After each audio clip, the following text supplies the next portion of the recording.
I'm Angela with Angela Wolf Video, and I'm here today to talk about the pros and cons of using Skype for Business. The biggest pro, it's free. As long as everyone on the Skype meeting is using a Skype account, you don't have to worry about paying for anything. And that free version also includes all of your features, including whiteboards, polls, screen sharing, and large document sharing.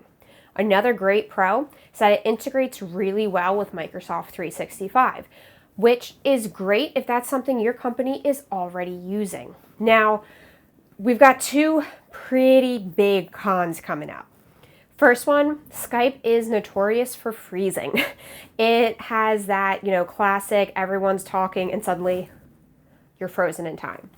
But the biggest con is that it's been bought out by Microsoft, which means July 31st, 2021, Skype will be no more. Microsoft wants everyone to switch over to Microsoft Teams, and they will be phasing Skype out. So we still have over a year to be using Skype for free, which is wonderful. But you really have to think, is this a platform you want to have to migrate all of your work onto and then in a year migrate it to a different platform? It's up to you. So those are my pros and cons for using Skype for Business.